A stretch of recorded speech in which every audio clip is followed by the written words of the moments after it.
Բարյար գործարար ալիքին միացած հարգելի սիրելի ռադիոլսողներ եւ ռադիոդիտողներ, դուք մեզ 106 եւ 5 հաճախականությամբ եք միացել։ Կարող եք թվային հարթակներում նույնպես դիտել մեր բոլոր հաղորդումներ, նաեւ Telegram-ում իհարկե։ Մենք Կինետիկա հաղորդումն ենք այս պահին սկսում։ Մարիամ Բլեյանն է մեր տաղավարում, ով Մեղու մարքեթինգային ընկերության հիմնադիր տնօրենն է։ Մարիամ ջան, ողջույն։ Նորից ողջույն Մոնիկա ջան։ Շնորհակալ եմ, երկրորդ անգամ է, որ դուք մեր տաղավարում եք, եթե չեմ սխալվում։ Ձեր բիզնեսի մասին մենք հասցրել ենք մեկ անգամ զրուցել, նոր էր կարծում եմ այն ժամանակ դեռևս ստեղծվել, ինչ որ դժվար փուլերում էիք, շատ բան փոխված կլինի, բայց ուզում եմ մենք էլի այդ սկզբից գանք, առհասարակ ձեր մուտքը գործարար աշխարհ ինչպես եղավ արդյոք Մեղու մարքեթինգային ընկերությունով էր, թե մինչ դա այլ փորձեր ունեցել եք։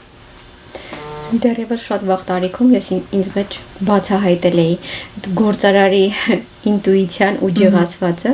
ու միշտ ինձ տեսել էի հենց այդ դերում, գոնե թե հենց աշխատանքային process-ում, գրեթե արդեն 3 տարի է ինչ ես 24 ու 7 գրաֆիկով մտա ինտեգրվեցի գործարար աշխարհի մեջ ու առաջին օրվանից մինչև այսօր էլ բազմաթիվ դժվարություններ, փորձություններ, այնպես չի որ միայն սկզբնական շրջանում է։ Իհարկե,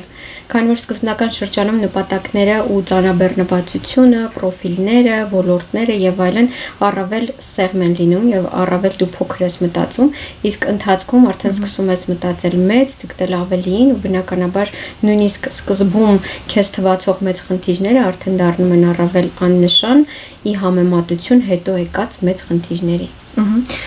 Ինչպես ամեն դեպքում սկսեցիր, առաջին քայլը որն էր։ Այ որոշումը ինչպես կայացվեց, որովհետև դա երևի ամենակարևորն է, որոշել, որ այ գնում ես այդ ճանապարհով ու վերջ։ Հետո մյուս քայլերը։ Ինձ շատ օգնեց իհարկե իմ մասնագիտությունը, քանի որ ես իմ բիզնեսը հիմնեցի հենց իմ մասնագիտական գիտելիքների ու փորձառության վրա, քանի որ շատ երկար տարիներ արդեն հենց այդ ոլորտում աշխատանքային շատ մեծ փորձ էի հասցրել կուտակել,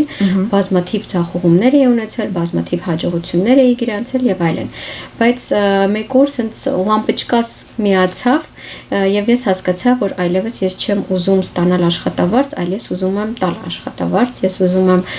մուծել հարկեր, ես ուզում եմ մխրճվել այդ բոլոր դժվարությունների մեջ, այո, գիշերը չքնելու բազմաթիվ առիթներ ու պատճառներ ունենալ ու փառք Աստծո ստացվեց այնպես, որ հենց իմ որոշումից անմիջապես հետո ես միանգամից ձեռնամուխ եղա այդ ամենը իրագործելուն ու մինչև այսօր ունեմ բազմաթիվ չքնելու պատճառներ, որ ինձ դուր է գալիս։ Ինչն է փոխվել ստեղծումից մինչ այս պահը։ Ամեն բան փոխվել է տեխնիկապես, ֆիզիկապես, բացառությամբ մեկ մտքի գնալ առաջ, ել ավելի ընդլայնել, մեծանալ, երբեք հետ քայլ չանել, զադնի չդնել, այդպես ասած, դա է մնացած ամեն ինչ փոխվել է, սկսած մեր թիմից, որը որ հավաքագրվել էր հենց ստեղծման պահին, վերջացրած իմ մտքերով, առաջացած խնդիրներով, ինչպես ասեցի եւ այլն։ Հաստատուն բաներից երևի թե գործընկերներն են, որ մնացել են, դեռ շատերի հետ հենց Մեղուի հիմնադրման առաջին իսկ օրվանից համագործակցում ենք, բայց պահանջները, որ դրվում են ինձանից, գալիս դեպի թիմ, գալիս դեպի իմ գործունեություն,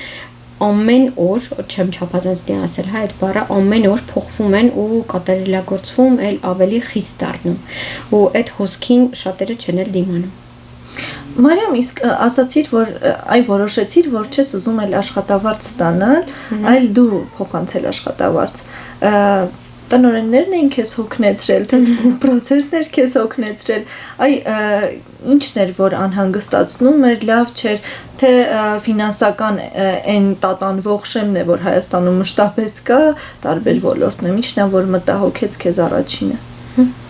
Նախ նշեմ, որ փառք Աստծո ես ֆինանսապես բավականին ապահոված ընտանիքից եմ եղել ու կամ եւ իմ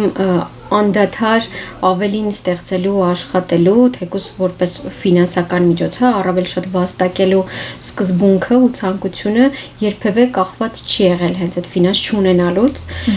բայց ես միշտ ձգտել եմ ավելին ու հիմա էլ եմ ձգտում բնականաբար։ Ինչ վերաբերվում է հենց վերջին աշխատանքային վայրում իմ հարաբերություններին ես ունեցել եմ աշխարհի լավագույն տնօրենները, ովքեր որ ինձ տվել են շատ մեծ շկոլա այն ամեն ինչում, ինչ որ ես հիմա ունեմ, եւ իրանց հետ մինչ օրս էլ ու կարծում եմ դեռ շատ երկար տարիներ մենք ունենանք շատ դրական, ջերմ հարաբերություններ,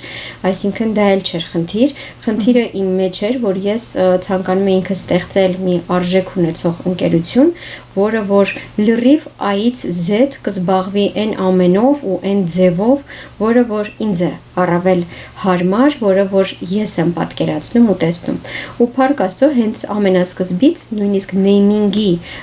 ժամանակից, երբ որ մենք որոշեցինք, որ պետքա մեղու կոչենք մեր ընկերության անունը, մենք գնում ենք հենց այդ ուղղությամբ։ Որպեսզի մեղվի նման նաև աշխատեք։ Իսկ եթե հանկարծ աշխատակիցները շեղվում են այդ մեղվի տրամաբանությունից, ինչ եք անում։ Խիստ տնօրեն եք։ Ես ինձ համարում եմ խիստ, բայց adekvat տնօրեն, երբեմն ոչ adekvat պահվածքով,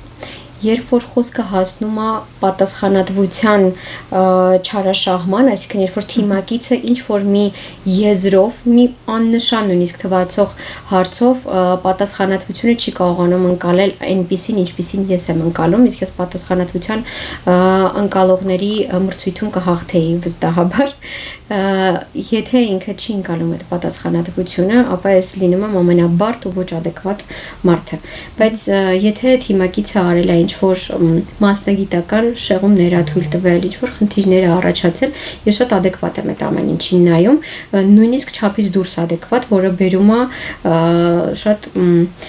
արխային ընկնելուն թիմակիցներին։ Դա համար ես էլ իմ մեջ փորձում եմ զարգացնել ղեկավարի այն հմտությունները, որը միգուցե նույնիսկ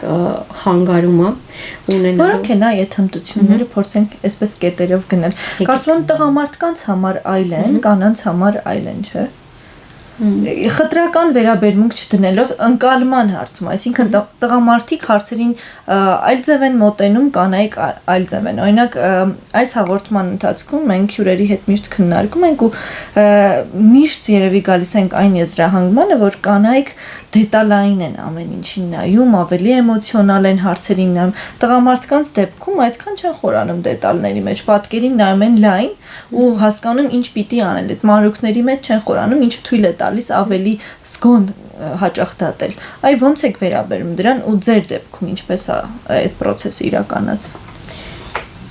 Ըստ իմ սուբյեկտիվ կարծիքի, բիզնեսը դա այն աշխարհն է, այն ոլորտն է, որտեղ որ ուղղակի դու չես կարող սեռերով պայմանավորված ինչ որ տարբերություններ դնել, մշակել կամ խտրական վերաբերմունք ունենալ, ղեկավարել այլ կերպ, եթե տղամարդ ես, կամ աշխատել այլ կերպ, եթե դու կին ես։ Ես ինքս երբևէ չեմ դրել այդ տարբերությունը։ Մենք օրինակ ունենք բազմաթիվ գործընկերներ, ովքեր իգական սեռի ներկայացուցիչ են,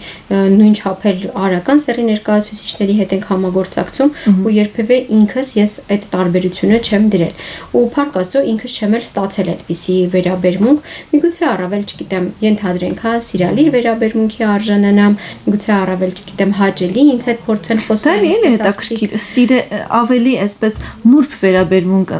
ստանալն էլ է խտրական համարվում։ Կարծում եմ ոչ։ Իսկ տղամարդկանց դեպքում ավելի կոշտ են, չէ՞, հաճախ։ Ինքս չեմ բախվել։ Մենք միշտ խոսում ենք այն մասին, որ կանանց գուցե լավ չընկալեն, բայց հակառակ կողմն էլ է, չէ՞, կարծում եմ խտրական համարվում։ Տղամարդիկ էլ կարող են բողոքել, ասել, ինչու են կանանց ավելի այսպես նրբորեն վերաբերում, ավելի զիջողաբար, քան մեզ։ Իմ փորձից ելնելով ասեմ, որ մենք ունեցել ենք շատ դեպքեր մեր գործունեության ընթացքում, երբ որ բավականին կոշտ են մեզ հետ վերաբերվել, թե տեղին եւ թե անտեղին սիտուացիաներում, եւ եղել է որ շատ նուրբ են վերաբերվել, որ պետք է մի բան էլ շատ կոշտ լիներ, հա, իրանց, չգիտեմ, արձագանքը տվյալ սիտուացիայում, այսինքն ես ինքս չեմ կարող առանձնացնել գետ մեկ դեպք, որտեղ որ իմ կին լինելը ի օգուտ կամ ի վնաս ինձ է ծառայել։ Ես թե թիմի ներսում եւ թե առհասարակ հա իմ կյանքում երբևէ ոչ մի ձևով ինչ որ խտրական վերաբերմունք բացառապես ոչ մեկի հանդեպ չունեմ, թե անգամ սեռական կողմնորոշվածություն կլինի, ռասիզմ կլինի, չգիտեմ, ցանկացած բան, այն ինչը որ կարա խտրական վերաբերմունքի դնի, ինձ մոտ երևի թե գենետիկորեն նույնիսկ ես չեմ կարողանում ընկալել ոնց կարող է մարդուն որ էլի մարդ է դիմացինդ ու կրում է որոշ չափով արժեքներ, իրան խտրական վերաբերմունք տա։ Այ ես կլինեմ խտրական, եթե հատկապես աշխատանքային process-ում։ Հատկապես, իհարկե, կլինեմ խտրական այն մարդկանց առջև, ովքեր չկիսեն ինձ հետ տարբեր արժեքային համակարգեր, որոնք որ ես ունեմ, տարբեր սկզբունքներ, որոնք որ ես ունեմ։ Իսկն ես կփորձեմ բացառել իրանց, օրինակ մեր թիմում ներգրավված լինելուց, իմ գործընկերը դառնալուց, բայց թե կինա թե տղամարդ, ինչ կողմնորոշվածություն ունի, ինչ կրոնի է դավանում եւ այլն, ինձ համար էական նշանակություն չունի։ Իսկ այն ամենակարևոր կետը, բնավորության գիծը, հատկությունը, որ կարևորում եք հարցազրույցների ժամանակ նոր աշխատակից ընդունելիս, որն է։ Օրինակ իմ բոլոր պրոֆիլներում սոցիալական հարթակների գրված է քթածակով մարքետոլոգը ու ես փորձում եմ մարդկանց մեջ հենց կարևորել կամ գոնե նկատել քթածակ ասվածը։ Բավականին շատ են արդեն ծեծում այդ բառը ու շատ հաճախ նույնիսկ իր արժեքն է կորցրել, բայց ես գնալով էլ ավելի եմ համոզվում, որ եթե մարդ չունեցավ քթածակ ասվածը, դա որն է։ Դա այն նյութն է, որը կամ կա կամ չէ, դա չես կարող զարգացնես։ Ես օրինակ ինտուիտիվ զգում եմ մարդիկ ունեն դա թե չէ։ Ինքս ինձ համարելով ու լինելով հենց քթածակով մարդ ցանկացած կյանքի փուլ։ Դա հենց նաև դետալների հանդեպ ուշադիր լինելն է։ Միգուցե նաև, այո։ Իսկ դա հաճախ կին աշխատողների մոտ է հանդիպում, թե տղամարդ, ես փորձում եմ խտրական վերաբերմունք մտցնել։ Քթածակը կամ կա կամ չէ, սեր չի ճանաչում ըստիս։ Շատ լավ։ Նախորդ հարցի մյուս մասի վերջո տարբերություն կա կնոջ եւ տղամարդու բիզնես վարելու մեջ։ Դուք տեսել եք երբևէ։ Կինը ինչպես է վարում, տղամարդը ինչպես է վարում, ինչ սկզբունքներով, առաջնահերթություններով։ Քանի որ ես բազմաթիվ կին հաջողված, հաջողած գործարարների հետ եմ շփվում եւ նույնքան հաջողությունների հասած տղամարդ գործարարների էլի կդժվարանամ ասել, բայց մի բան կուզեմ իհարկե նշել, որ օրինակ իմ դեպքում, երբ որ ես հասկանում եմ, որ որոշ բիզնես ոլորտների մեջ իմ մուտքը կլինի անտրամաբանական կամ չի ընկալվի այնպես, ինչպես տղամարդ, եթե ես լինեի ու կլիներ, այդ ոչ թե խտրական վերաբերմունք ես կարամ համարեմ, այլ համարում եմ, որ այդ ոլորտում միգուցե կանայք առավել ընդունված չեն, կանայք միգուցե առավել շատ բան չեն հասկանում այդ ոլորտից։ Գոնե ես իմ մասով, ասեմ, օրինակ երբ որ ես վերջերս իմ մեքենայի համար ավտոպահեստամասեր էինք սպասում, որ պետք է գային, ես գնացի առաջին անգամ այդ կարգո, ինչ որ տես թեմաների մեջ մտանք, այստեղից այնտեղ ինձ ուղարկեցին, ես մի ամբողջ աշխատանքային օր, իմ ամբողջ ժամանակ ես տրամադրեցի անիմաստ քաշքշուկի ու լարվածության մեջ ու ես հասկացա, որ ինչքան հետաքրքիր ու լավ բիզնես է ու ինչքան եկամտաբեր բիզնես է դա ու երբ որ ես սկսեցի մի քիչ ուսումնասիրել, ինձ բոլորը ասեցին, բայց դա տղամարդու գործ է ու ես այդպես մտածում եմ, հալա, բայց ինչա տղամարդու գործը։ Այ հենց այ դա շատ լավ մի հատ թեմա էր, բայց ինչի է դա տղամարդու գործ։ Եթե այդ նույն տղամարդիկ հիմա դա անում են ու արդյունքում թե տղամարդիկ ու թե կանայք ստիպված են լինում իրենց ժամանակից անիմաստեղ են գնել քաշքշուկի մեջ։ Այ միգուցե պետքա օրինակ կին զբաղվի, որ այդ քաշքշուկից մարդկանց գոնե մաքսիմալ չափով հետ պահի։ Այ հաղորդման սկզբի հատվածում ասացիք, որ ստեղծման օրվանից 24/7 ռեժիմով աշխատել եք։ Մյուս հարցերին ինչպես եք ժամանակ հատկացրել, կնոջ դեպքում միշտ չի, չէ, որ դա ընդունվում է, որ միշտ աշխատանքի վայրում լինի, տանը շատ քիչ գտնվի կամ գոնե տանը լինելիս զբաղվի տան հարցերով։ Այ այդ process-ը ինչպես եք հաղթահարել դուք։ Ես կուզեմ մի շատ կարևոր բան նշել, էլի իմ փորձից ելնելով եմ ասում, եթե մարդ ուզում է ինչ-որ բաներ անել ու հասցնել, ինքը անում է ու հասցնում է, եթե ուզում է։ Եթե ինքը պետքա ինչ-որ մի ձև խուսափի օրինակ տան գործերից, խոհանոցում շատ ժամանակ լինելուց, չգիտեմ, ընկերների հետ ժամանակ անցկացնելուց, սիրած մարդուն ժամանակ հատկացնելուց, ինքը չի հատկացնելու ու միշտ գտնելու է պատճառ։ Դա կարող լինի թե աշխատանքը, թե իր հոգնած լինելը, թե գրաֆիկը եւ այլն։ Ես առավելագույնս փորձում եմ ամեն ինչին տրամադրել ժամանակ ու առավելագույնս լինել ներգրաված այն բոլոր հարցերում, որը որ ինձ հետ առնչվում է։ Երբևէ իմ տան մաքրությամբ ամեն օրվա մաքրությամբ, հա, չի զբաղվել վարձու աշխատակից, երբևէ, չգիտեմ, իմ հագուստները չի լվացել կամ արդուկել ինչ որ այլ մարդ, փորձում եմ հասցնել ես ինքս։ Իհարկե հիմա իմ Մարիկը գլխավոր հովանավորն է։ Այո, այդ ամենի գլխավոր հովանավորն է, բայց երբ որ չի եղել դրա հովանավորը մի ահագին ժամանակ իմ կյանքի փուլի, ես այդ ամենը հասցրել եմ ու արել եմ մեծագույն ուրախությամբ։ Բայց հաշվարկներ ունեցել ես ի սկզբանե, որ երբ ես մտնում եմ գործարար աշխարհ, այսպես է լինելու, հաճախ կարող է չհասցնեմ, հաճախ կարող է ավելի հոգնած լինեմ, բայց ստիպված եմ օրինակ արդուկել շորերը իմ կամ երեխայի, այդ դրանց մասին մտածել ես ի սկզբանե։ Իհարկե, ու շատ adekvat եմ նայում, որովհետև եթե ես մեկն եմ ու իմ ոլորտները, որտեղ որ ես պետք է ներգրավված լինեմ, ինք շատ են, ես չեմ կարող լինել մենակ լավ մամա, մենակ մամայի պոզիցիան իմ վրա վերցնել, կամ լինել մենակ լավ գործընկեր, մենակ լավ ընկեր, մենակ լավ սիրած կին։ Այդպես չի լինում առհասարակ։ Այդ ուրիշ, որ ես կարողանամ բալանսավորել կամ չբալանսավորելու դեպքում մեկը մյուսի վրա արդեն գցել այդ իմ չստացված time management-ի ծոր խնդիրները, եթե ես չունեմ։ Փորձում եմ ունենալ, ես իդեալական չեմ այդ առումով, փորձում եմ հասցնել ամենը։ Իսկ այս տարիների ընթացքում քո բնավորության մեջ ինչ-որ բաներ փոխվել են կամ դու ստիպողաբար որոշել ես, որ այս բնավորության գիծը պիտի փոխել, որպեսզի գործի մեջ ավելի հեշտ լինի, ավելի արդյունավետ լինի թե ընկերության համար, թե գործընկերների հետ շփվելիս օրինակ։ Ես ինքս շատ կոմունիկաբլնի մարդ եմ եւ իմ ամբողջ կյանքը հիմնված է հենց կոմունիկացիաների վրա։ Ես շատ եմ սիրում մարդկանց հետ շփվել, առհասարակ մարդկանց եմ ես շատ սիրում ու իմ կյանքը չեմ պատկերացնում առանց դրա, բայց ես էլ ունեմ իմ սխալները ու դա նաեւ անդրադառնում է իհարկե գործին, անդրադառնում է իմ անձնական կյանքին եւ այլն եւ այլն։ Ասել, որ ես 100%-ով կարողանում եմ ճիշտ ընկալել իմ բաց թողումները, սխալները ու հերիք չի ընկալել մի հատ էլ աշխատել այդ ամենի վրա, ես կստեմ, իսկ ես չեմ ուզում գոնե քեզ ստեմ։ Ես տեսնում եմ այն ամենը, ինչը որ ինձ մոտ բաց են, բայց փորձել աշխատելը ու ստանալը այն ամենը, ինչը որ ուզում ես, դրանք իրարից տարբերվում են։ Ես այո, փորձում եմ աշխատել։ Կոնկրետ հենց հիմա ես մեծ շատ մեծ բնավորության գծի վրա եմ փորձում աշխատել, որը իմ թիմի կյանքը մի փոքր կհեշտացնի։ Եթե ես կարողանամ աշխատել։ Որ բնավորության գիծն է, դա գաղտնիք է։ Չէ, գաղտնիք չէ։ Դա իմ պանիկայի բնավորության գիծն է։ Իսկ բոլոր կանայք, գրեթե բոլոր կանայք ունեն այդ գծից։ Երբ որ էմոցիոնալ լինելու մասին ես հարցնում էի, նաև դա էի ասում, որովհետև կանայք խոճապի ավելի հաճախ են, չէ՞, մատնվում, քան տղամարդիկ։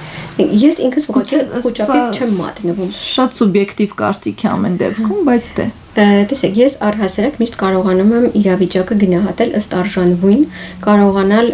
ինձ պահել adekvat ու ճիշտ որոշումներ կայացնել։ Գոնե իմ կյանքի անցած ուղին հենց դա է ցույց տալիս, որ ես երբևէ տենց իմպուլսիվ որոշումներ չեմ կայացնում, ես շատ սառն եմ դատում ցանկացած իրավիճակում, նույնիսկ իմ անձնական կյանքում իմ էմոցիաները դա ամենավերջին կետն է, որը որ արթնանում է երբևէ։ Նույնիսկ չեմ հիշում վերջին անգամ երբ իմ էմոցիոնալ դաշտը եղել ակտիվ։ Ես դա շատ լավ սանձելու ու ղեկավարելու հմտություններ ունեմ, որը իմ ուղեղն է կատարում, չգիտեմ ոնց է կատարում, բայց կատարում է։ Վերագրել, որ դա առավել հատուկ է կանանց չեմ կարող նշել, որովհետև չգիտեմ, տենց ուսումնասիրություններ արվել են թե չէ, բայց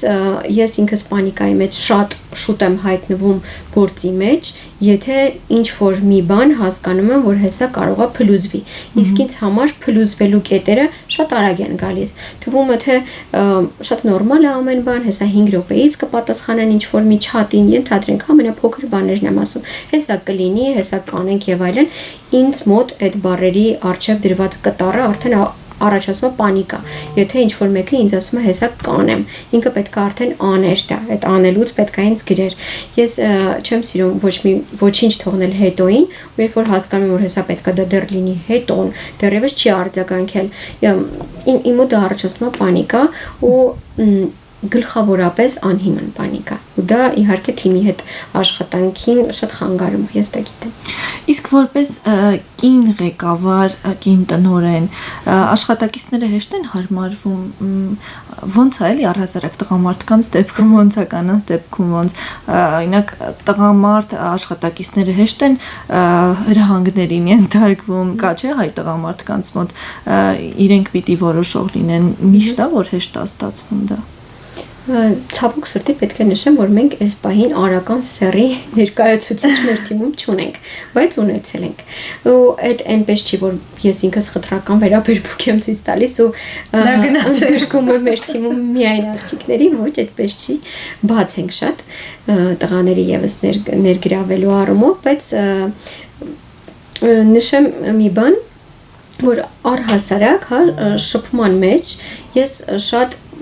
առանց կեղծիքի մարդ եմ ու դա նաև իմ թիմում եմ ես դրսևորում։ Իմ համար կոմֆորտ զոնա է մեղուի հետ կապված ամեն բան, գլխավորապես իմ թիմակիցները։ Ես իրանց հետ ընկեր եմ, ես իրանց բոլորին շատ սիրում եմ, հատկապես իմ հին թիմակիցներին, ում հետ արդեն անցած ճանապարհ ունենք, մեր բոլոր կռիվները, իրար հետ անցկացրած ժամանակը, իրար վստահված, ցանկացած, թեմա ինձ համար շատ թանկ է ու շատ կարևոր է, իրենցից յուրաքանչյուրն է ինձ համար շատ թանկ։ Ու այդ ամենը կարծում եմ այնքան անկեղծ եմ ես փոխանցում, որ անհնար է իրենք չնկատեն ու չգնահատեն։ Դրա համար իմ շփումը թիմակիցների հետ չհաշված են պանիկայի դեպքերը, որը լինում են, ես կարծում եմ, որ շատ լավ է ու ինձ հետ աշխատելը հեշտ է այդ առումով։ Ես ունեմ որոշ կետեր, որոշ արժեքներ, որոնք դժվար է գտնել։ Լինում է դեպք օրինակ, որ դու ինքդ քեզ սկսում ես ասել, Մարիամ, օրինակ դու տնորեն ես, այսպես չի պիտի անես, այսպես արա, ինքդ քո հետ բանավեճեր լինում են։ Միշտ հատկապես երբ որ հումորի ու կատակների թեման է լինում, մենք ամենաշատ մեծ հումորները, որ տենց ամբողջ թիմով ուղղակի մահանում ենք այդ հումորների վրա, բացառապես իմ անձի շուրջ է կատարվում ու այդ ես միշտ ասում եմ դե լավ, քեզ զսպի պետք չի այդքան շատ բանանել, որովհետև հետո դու պետքա պահանջես, որ թիմակիցը այդ գոնե սուբորդինացիան հա պահի, իսկ բոլորը չի, որ կրում են այն մեծ արժեքները, որ ինչքան էլ հա ղեկավարը անում է այդ կատակները թույլ է տալիս, դու պետքա չանցնես։ Հետո սկսվում է գործը։ Իհարկե, դրա համար շատ հաճախ ասում են, բայց դու թույլ ես տվել, որ մենք հետ անենք այդ կատակը, ու ես ընդունում եմ դա։ Այո, ես թույլ եմ տվել ու ես հաշվի չեմ առել, որ 20 հոգուց երկուսը չունեն այդ ներքին դաստիարակության կետերը, էլեմենտները, որ պետքա իրանք հասկանային, ինչ որ մի ձև հետ քայլանային։ Իսկ կա ինչ որ մի բան, որ այս հաջողության ճանապարհին, նաև բարդ դժվար ճանապարհին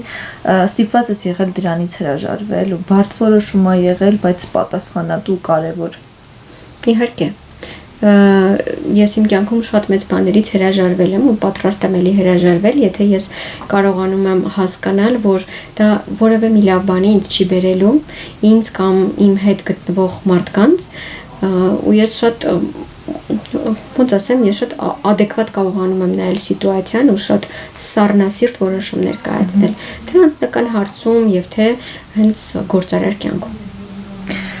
Մարքեթինգի աշխարհում ինչ տենդենսներ կան, որոնց մասին մեզ կպատմեք, կարծես թե շատ մեծ թափով անընդհատ մարքեթինգային ընկերություններ են Հայաստանում բացվում, պահանջված է ոլորտը, բիզնեսին զուգահեռ նաև ավելի պահանջված է դառնում, իսկապես գործարար աշխարհը աճում է այդ տեմպերով, թե հաճախ նաև իմիտացիա է պարզապես, եւ առհասարակ ինչ նորություններ ունեք դաշտում։ Առհասարակ մարքեթինգը